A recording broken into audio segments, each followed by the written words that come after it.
ব্রহ্মমুরারিসুরার্চিতলিঙ্গং নির্মল ভাসিত শোভিতলিঙ্গম জন্মজ দুঃখ বিনাশনলিঙ্গং তৎপ্রণমামি সদা শিবলিঙ্গম দেবমুনি প্রবরার্চিতলিঙ্গং কামদহং করুণাকরলিঙ্গম রাবণদর্প বিনাশনলিঙ্গং তৎপ্রণমামি সদা শিবলিঙ্গম। নমস্কার, আমি মৌমিতা আজ আরেকটি ভিডিও নিয়ে চলে এসেছি। সবাইকে জানাই শুভ নীলষষ্ঠী। নীলষষ্ঠীর দিনটা কেমন করে পালন করি সেটি আজ আপনাদের সাথে শেয়ার করে নিচ্ছি। এখন পুজোর জন্য একটা ডালা গুছিয়ে নিচ্ছি। এখানে শিব ঠাকুরের প্রিয় ফুল ফল আর ঘটিতে নিয়েছি দুধ, গঙ্গাজল, ঘি আর মধু। সব কিছু গোছানো হয়ে গেছে। এবার একটা কাপড় দিয়ে এটা ঢেকে রাখবো। পুজো দিতে যাব বলে আমি তৈরি হয়ে নিয়েছি।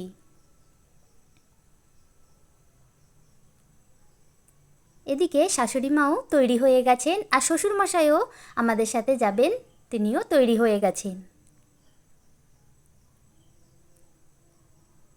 মন্দিরে যাওয়ার জন্য আমরা সকলেই তৈরি। চলুন তাহলে মন্দির থেকে ঘুরে আসি।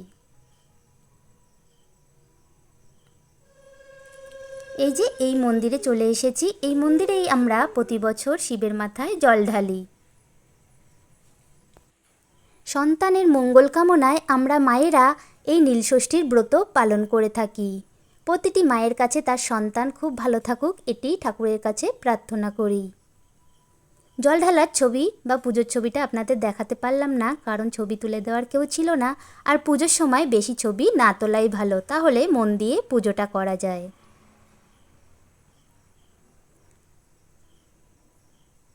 যাই হোক, পুজো সেরে বাড়ি চলে এসেছি। এই যে মন্দির থেকে দেখুন কি দিয়েছে, ফল প্রসাদ দিয়েছে আর চরণামৃত দিয়েছে। আর এখানে আমি সাবু ভিজিয়ে রেখে গেছিলাম, সাবুটা মেখে নেব। তার জন্য এখন নারকেল কুড়িয়ে নিচ্ছি। সাবু মাখাতে নারকেল কোড়া দিলে সাবু মাখাটা খেতে কিন্তু খুব ভালো লাগে।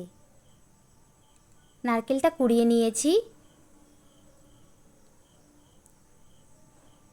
এবারে মন্দির থেকে যে বেলটা দিয়েছিল সেটা দিয়ে বেলের পানা বা শরবত তৈরি করে নেব। বেলটা আমি প্রথমে একটু মেখে নিয়েছি। এবার এর মধ্যে দিয়ে দিলাম চিনি, খুব সামান্য পরিমাণে চিনি দিলাম।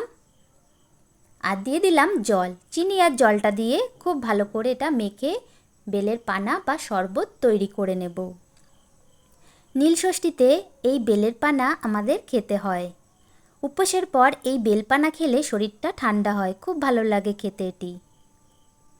এবার এর মধ্যে যেই দানাগুলো রয়েছে সেগুলো ফেলে দেব।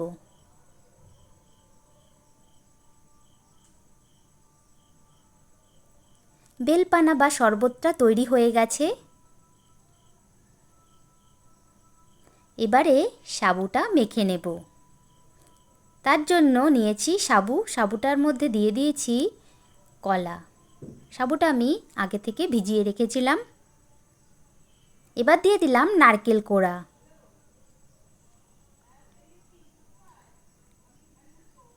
এবার দেব চিনি। সব কিছু দিয়ে খুব ভালো করে মেখে নেব।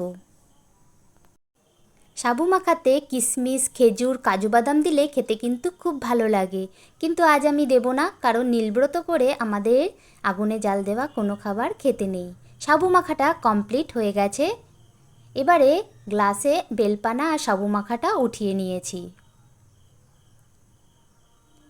আর কিছু ফল এখানে কেটে নিয়েছি, শসা, তরমুজ, পেয়ারা আর নিয়েছি আঙুর ফল। এবারে ফল প্রসাদ আর বেলপানা আর সাবু মাখা বাড়ির সবাইকে খেতে দিয়ে দেব। আজকের মতো ভিডিওটি এখানেই শেষ করছি। সবাই ভালো থাকবেন। ধন্যবাদ।